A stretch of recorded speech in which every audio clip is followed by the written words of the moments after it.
అనుకుంటున్నా అంటారు. నాకు జాబ్ రావట్లేదండి, బాప్తిజం తీసుకోవాలనుకుంటున్నా అంటారు. అది కాదు క్రైటీరియా, అది కాదు క్రైటీరియా.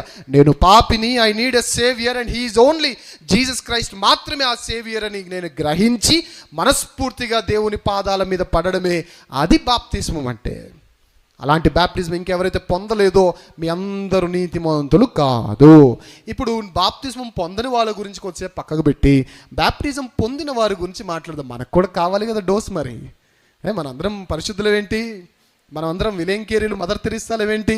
ఇప్పుడు ఒక్కసారి బాప్టిజం పొందిన వారు చేస్తారు ఒకసారి. Wow, so nice to see you all.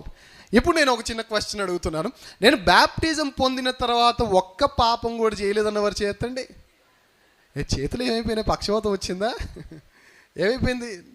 చేతులు పైకి లెగట్లేదా? What happened? మనందరికీ తెలుసు. వాళ్ళకి మనకి తేడా ఏం చెప్పనా? వాళ్ళు బాప్తిజం పొందకుండా పాపాలు చేస్తున్నారు, మనం బాప్టిజం పొంది పాపాలు చేస్తూ ఉన్నాం. బాప్టిజం పొందేసి నేను ఇంకా నా ఇష్టానుసారమైన జీవితాన్ని జీవిస్తాను అని అంటే దాట్స్ నాట్ క్రిస్టియానిటీ. బాప్టిజం పొందేసి నా ఇష్టానుసారంగా నేను బ్రతుకుతానంటే దాట్స్ నాట్ రైషియస్నెస్. అది కాదు నీతి. ఎందుకనంటే నేను చాలామంది క్రైస్తవ స్త్రీలను చూశానండి. ఇక్కడికి వస్తారు, ముసుగేసుకుంటారు, వాక్యాన్ని వింటారు, బైబిల్ చదువుతారు. ఈ ఏ మీటింగ్ అయినా చూడండి, స్త్రీల సంఖ్య ఎక్కువ ఉంటుందా, పురుషుల సంఖ్య ఎక్కువ ఉంటుందా? స్త్రీల సంఖ్య. ఏ మీటింగ్లో అయినా చూడండి, వాక్యం చెప్పినప్పుడు ఫస్ట్ ఎవరు తీస్తారు చెప్పండి? బైబిల్స్ ఎవరు తీస్తారు? స్త్రీలే. అయితే వీళ్ళందరూ నీతిమంతులను అనుకుంటే మీ అంతకన్నా పొరపాటు ఏం లేదు.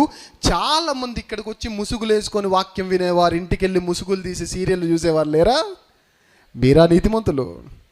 బాప్తిజం పొందినంత మాత్రాన నీతిమంతులు అయిపోవు. బాప్తిజం పొందిన తర్వాత కూడా సినిమాలు, సీరియల్ ఎవరైతే చూస్తున్నారో నేను అడుగుతున్నాను, మీరు నీతిమంతులా? నా సేవా జీవితంలో అండి ఒక భారభరితమైన కన్వీనర్ గారిని నేను చూశానండి. చాలా భారభరితమైన కన్వీనర్.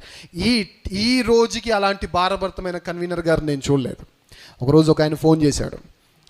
ఇక్కడ కాకినాడ నుంచి వచ్చారంట, వైజాగ్ నుండి వచ్చారంట, తర్వాత హైదరాబాద్ నుంచి వచ్చారంట.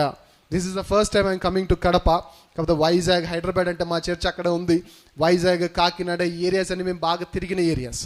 అయితే అందులో నియర్ టు కాకినాడ, ఒకవేళ కాకినాడ నుంచి ఒక 2 hours జర్నీలో ఒక ఊరు ఉంటుంది. నేను ఊరి పేరు చెప్పాను. ఆ ఊరు నుంచి నాకు ఒక రోజు ఫోన్ వచ్చింది. ఏడుస్తూ ఒక భారభరితమైన కన్వీనర్ గారు నాకు ఫోన్ చేశారు.